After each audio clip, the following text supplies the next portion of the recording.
इतने बड़े इवेंट का पहला मैच हार जाना, वो भी भारत से हार जाना। एक्सपीरियंस था वो थोड़ा कम था हमारे पास। 2 दिन जो है ना हमारी आउटडोर में हमारी प्रैक्टिस ही नहीं हुई। यंगस्टर्स को तो डांटना आसान था, जो सीनियर होते थे उनको किस तरह इंस्ट्रक्शंस पे फॉलो करवाना वो मुश्किल नहीं लगता था, क्योंकि आप भी यंग थे। नहीं देखे, मुश्किल बिल्कुल भी नहीं लगा, क्योंकि 4 जून 2017 पहला मैच पाकिस्तान का मुकाबला भारत, रिवायती हरीफ, यहाँ पे भी मीडिया वहाँ पर भी मीडिया। भारत 319 रन बना देता है, 3 खिलाड़ी आउट होते हैं और उसमें जी विराट कोहली 81 रन बनाते हैं, शिखर धवन 68 रन बनाते हैं।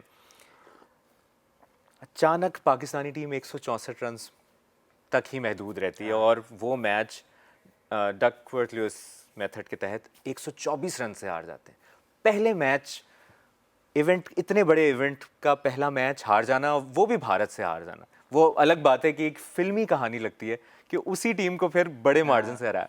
पहले मैच में हारने के बाद क्या कहा जाके ड्रेसिंग रूम में? देखें, ऑब्वियसली जब पहला मैच हुआ था ना, तो मैं आपको ऑनेस्टली बताऊंगी, मैंने पहले भी इस चीज़ का जिक्र किया कि पहले मैं इंडिया के अगेंस्ट एज अ प्लेयर ज़रूर जो है ना वो मैच मैंने खेले, 2-3 मैच खेले। 2008 में खेला, फिर 2012 में खेला, फिर 2016 में भी, जो 2015 के वर्ल्ड कप में मैं बाहर बैठा हुआ था, फिर 2016 के वर्ल्ड कप हमने T20 का वर्ल्ड कप हुआ, कलकत्ता में हमारा मैच था, बड़ा क्लोज मैच हुआ था वहाँ पे।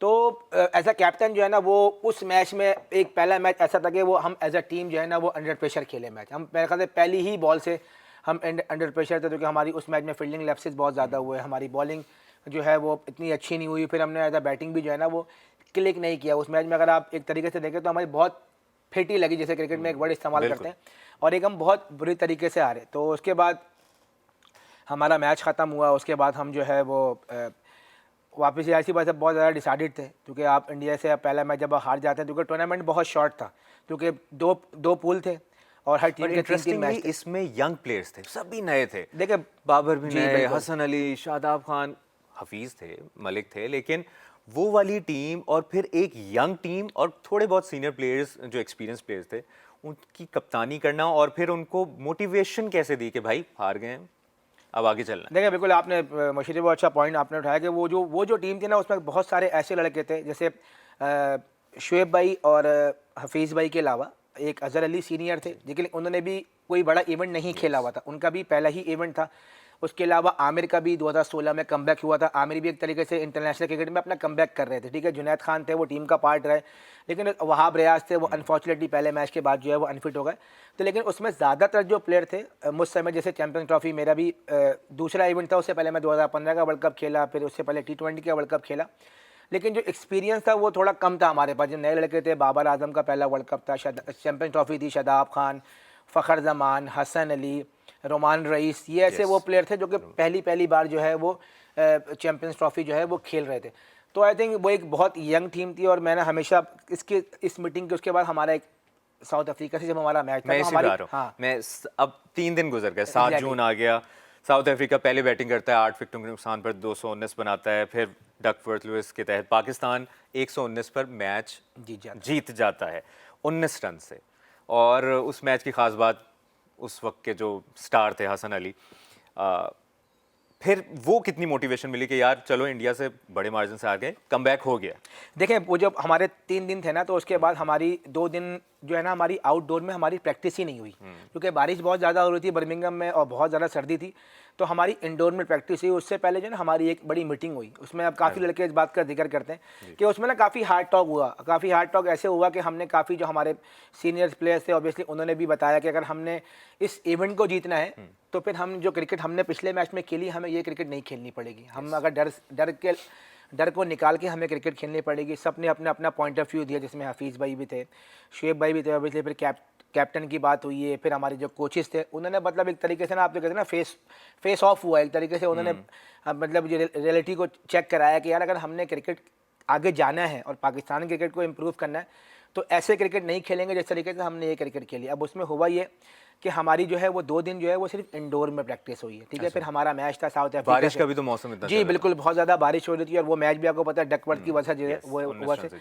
तो हमारा बर्मिंघम में मैच था, और जिस तरीके से हमने उस मैच में हम उतरे, हमने उसमें 2 चेंजेस किए। फ़खर जमान की इंडक्शन हुई, और वहाब रियाज जो है वो अनफॉर्चुनेटली अनफिट हो गए थे, उनकी जगह फिर जुनैद खान जो है वो वापस आए। तो जिस तरीके से हमारी टीम ने उस मैच में बॉलिंग की और फील्डिंग उसमें जो है ना बहुत आउटस्टैंडिंग की हमने, जो सबसे इम्पोर्टेंट रोल उसमें गेम था वो फील्डिंग बहुत अच्छी की, क्योंकि उसमें जब मुझसे सवाल हुआ, जब मैं प्रेस कॉन्फ्रेंस में गया तो उन्होंने बोला कि आप लोगों ने क्या किया। मैंने कहा जी हमने कुछ भी नहीं किया। मैंने कहा हमने कुछ भी नहीं किया, हमने लड़कों से बात की और इंडोर में जो हमने प्रैक्टिस की, लेकिन वो बहुत ही आउटस्टैंडिंग बॉलिंग थी as a bowling unit. Hasan Ali ने बहुत शानदार बॉलिंग की। हसन अली तो पूरा थ्रू आउट उस चैम्पियन ट्रॉफी में मैन ऑफ द टूर्नामेंट हुए। जुनैद खान का कमबैक था, बड़ी ज़बरदस्त बॉलिंग की। इमाद ने बहुत अच्छी बॉलिंग की, back to back Hashim Amla और AB डिविलियर्स को आउट किया। उसके बाद शदाब बहुत अच्छी बॉलिंग की। जितने भी हमारे बॉलर से जुनैद खान वगैरह अच्छा, हमारी। इसमें सैफी भाई यंगस्टर्स को तो डांटना आसान था क्योंकि आप हमेशा पम्प्ड अप रहते थे, कम ऑन ये वो ये इधर थोड़ा अपना, आपकी प्रेजेंस हमेशा नजर आती थी जो आज मिसिंग लगती है। लेकिन जो सीनियर होते थे जैसे शोएब भाई हैं, हफीज़ भाई हैं, उनको किस तरह इंस्ट्रक्शंस पे फॉलो करवाना या सिर्फ उनसे सीखना या उनको गाइड भी करना, तो कैसे वो मुश्किल नहीं लगता था क्योंकि आप भी यंग थे उस नहीं देखिए, मुश्किल बिल्कुल भी नहीं लगा, क्योंकि मेरा कोशिश होती थी कि जैसे जो भी सीनियर प्लेयर थे या जूनियर प्लेयर हैं, सबको मैं एक ही स्टाइल ऑफ अपनी जो कप्तानी में है वो लेके चलूँ, लेकिन रिस्पेक्ट का एलिमेंट जो है बिल्कुल रहता था। जैसे शोएब भाई हैं, हफीज़ भाई हैं, बाकी सारे मेरे साथ खेलते रहे। अजहर अली थोड़े टाइम के लिए मेरे साथ खेले, वहाब हमने काफ़ी टाइम एक साथ खेला। तो जो हमारे सीनियर प्लेयर्स थे उनका रिस्पेक्ट का एलिमेंट जो है वो अपनी जगह पे रहता था। ऑब्वियसली जो दूसरे लड़के थे उनको थोड़ी डांट डपट ज़्यादा हो जाती थी, क्योंकि थोड़ी डांट डपट ज़्यादा हो जाती थी। ऑब्वियसली उनके साथ वैसा नहीं लेकिन होता वो था, डांट डपट पॉजिटिव साबित होती थी ना देखिए at the वो end of- मैं हमेशा मुबशिर भाई बार बार ये बात कहता हूँ कि मैं बहुत अपने आप को बहुत ज़्यादा लकी समझता हूँ कि जितने भी प्लेयर्स मैं हमेशा इनके इंटरव्यूज़ में नाम लेता हूँ जो मेरे साथ खेले, और मैं लकी समझता हूँ कि ये आए उस दौरान ये अपने कैरियर पे परवान चढ़ रहे थे। लाइक बाबर आजम है, फ़खर जमान है, शदाब खान है, हसन अली हैं, फ़हीम अशरफ हैं, रोमान रईस हैं, ठीक है। उसके बाद इमाम उल हक आए, शाहीन शाह अफरीदी आए, उस्मान शनवारी आए, आसिफ अली आए, हुसैन तलत आए। ये सारे वो प्लेयर्स थे जो कि उस टाइम पे ये नए लड़के आए, और मैं ये वही कहूँगा कि ये वो ऐसे लड़के थे कि इन्होंने हमेशा मेरी बात को अंडरस्टैंड किया, मुझे समझा, और इनको ये पता था कि यार जो हाँ जो सबसे इम्पोर्टेंट बात है ना सैफी भाई, जो हमें भी as a cricket fan, cricket viewer, कि मकसद जीतना है और डांटना कोई आप पर्सनल मामले के लिए तो नहीं डांट रहे ना, उस जीत के, उस मुल्क की जीत के लिए आपकी वो मोटिवेशन नज़र आती थी।